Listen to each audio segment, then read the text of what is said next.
Hello, I'm Anchorpete. Tutu is here, so it's time for another episode of Anchor's Points.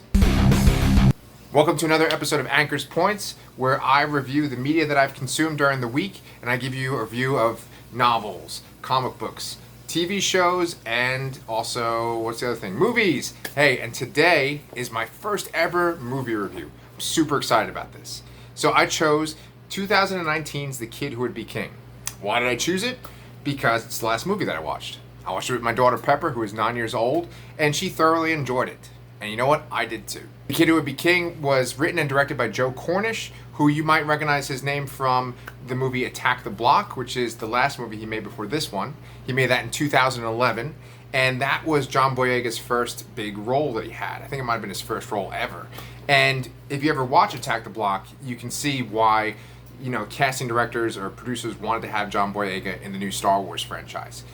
So one of the benefits of filming this in my house with my kids running around and everyone being stuck inside with social distancing going on is that you get this great dishwashing sound over here, and then my wife also gives me pointers if I mess up in my video. And she said that I should also mention that Jodie Whittaker is in Attack the Block as well. And that's one of the first times we saw her. You guys might recognize her as the new Doctor Who. And that might be a show that I eventually cover on this show as well. Okay, let's talk about The Kid Who Would Be King. So it came out last year, and it was actually the second to last movie that 20th Century Fox distributed before it was purchased by Disney. If you don't know what The Kid Who Would Be King is about, it takes place in modern London, and there is a boy named Alex who is played by Louis Ashbourne Circus, and Alex is getting bullied at school by a kid named Lance and by a girl named Kay, right? And he's in high school, and they're picking on him every day, and they're also picking on his friend, whose name is Betters, and he's played by Dean Chamu. I really hope I pronounced that correctly. At one point, Lance and Kay are chasing after Alex, and he runs into an abandoned construction site, and he finds the sword in the stone. He pulls the sword out of the stone, and all of a sudden, he's in possession of Excalibur. And along with Excalibur comes Merlin, who's played by Angus Imrie. I hope I'm pronouncing his name correctly. And he is just fantastic. So let's go off on our first tangent about him. When I saw the trailer for the first time for The Kid Who Would Be King, I saw Angus Imrie, and I knew he was going to be this Merlin character, right? And just from the trailer alone, I knew he was going to be the standout performance from the movie. Just his look. He's got this really tall, long neck, and he's a really tall kid. And just the way that he would move and the way that he talked, he just stood out. He was like, he played Merlin to the T. He was quirky and odd and just completely confident. He said some really bizarre things, but he said it with this complete confidence of like a veteran actor. That he did a great job.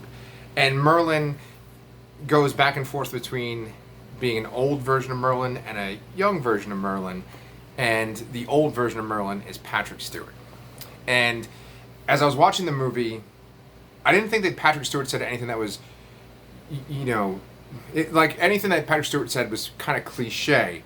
But the fact of the matter is, if you're hiring Patrick Stewart to play a character from Arthurian legend, you already have a slam dunk.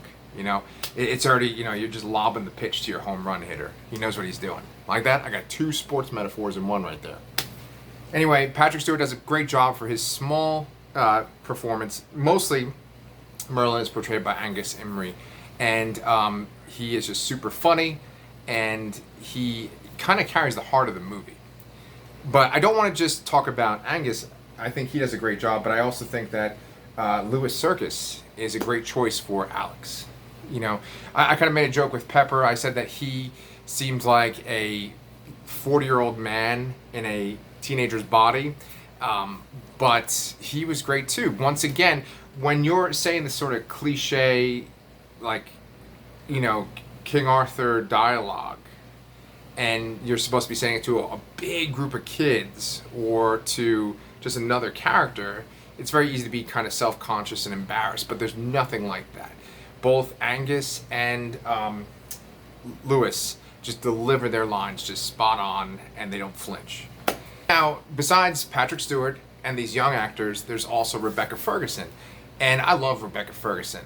I really enjoyed her performances in the 2 Mission Impossible movies that she's in. But then besides that, I really loved her in Doctor Sleep.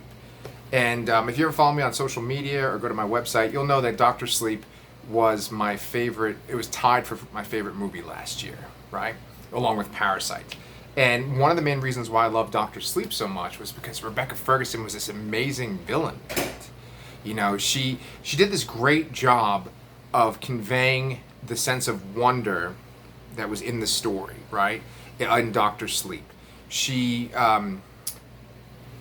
I don't really want to go off on a tangent on Doctor Sleep, but there's so much more to it than just the story of The Shining. There's this whole mythology that Doctor Sleep creates, and it's about these sort of vampire-like beings who drain the essence from beings who have The Shining or have that gift, right? And the vampires themselves are like these drug addicts that are just amazed by the feeling they get from taking someone's essence. And Rebecca Ferguson does such a great job relaying that sense of amazement. And she kind of just always talks about how wonderful the experience is, and she can really convey it to the viewer. I think she did a fantastic job. Besides that, she also did a job as just being menacing and scary and heartless and cold, you know? So she was one of the best performances last year. I think she personally should have been nominated for an Academy Award for her performance as somebody the Hat. You know, I'm tooting her horn. I think it's like Maggie the Hat or Mary the Hat. Oh, God. So Rebecca Ferguson, as I said, she's fantastic in Doctor Sleep. And she was great in those Mission Impossible movies. But in this movie, I kind of do feel like she is a bit wasted. Her version of Morgana is interesting. You know, she's kind of bound to this wall when you first meet her, and she's been trapped since the time of the original King Arthur in this other realm, and she's trying to break free, right? But when she does break free, there's really not that much more to her than the fact that she has these vines that she can manipulate and kind of use to strangle people, and that she can also turn into this sort of dragon creature that has her head on its body still, right?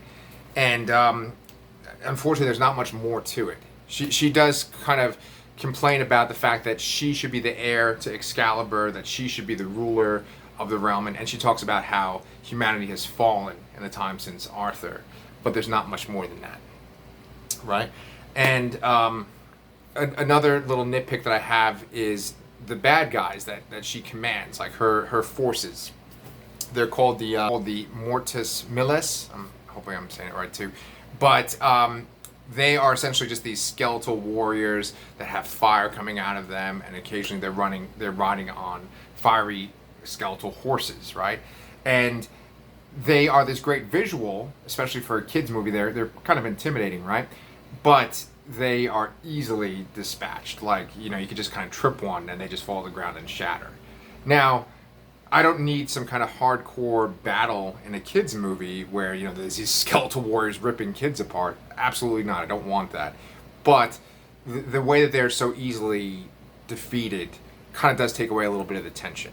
I never for a second thought that one of the kids would die, and I'm not going to spoil whether anything like that happens, but there just wasn't this sort of fear for the kids the way that you had that in Attack the Block, you know? And I don't want to spoil that movie either. I really do recommend that while you're in this quarantine situation, you check out Attack the Block and you check out The Kid Who Would Be King.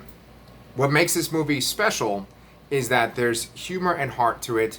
It's never like crass humor that's appealing to the lowest common denominator, which I see often with kids' movies. It's intelligent and witty, but it is just a great movie for parents to take their kids to go see, and parents will enjoy it and kids will enjoy it. So I have a rating system now, because since I've reviewed books for this show, I've used the Goodreads system to rate them, right, from 1 to 5. But now, since I'm going to be rating movies and books and comic books and TV shows, I have to have like a universal rating system. So what I've decided to do is to rank things by using the Clemmie system, my daughter Clementine. If you have one Clemmie, that's a pretty bad book or movie or TV show. If you have 5 Clemmies, that's an amazing movie or TV show. And then everything else is just in between, right? So for The Kid Who Would Be King, I'm going to go ahead and give it a 3.5 Clemmies, okay? And I think it was pretty great, pretty solid. So like I said, go check it out. That is episode 6 of Anchor's Points. Next time, we are going to be reviewing a comic book trade. It's going to be another Valiant book that I'm catching up on, okay? Thank you so much for watching. Please tell me if there is a movie that you saw when you were around 9 or 10 years old that really stuck with you, that had some adult things in it that you really enjoyed. Please leave that in the comments, and if you could please like this video and subscribe to Anchorpete, that'd be awesome. Thank you so much. Stay safe.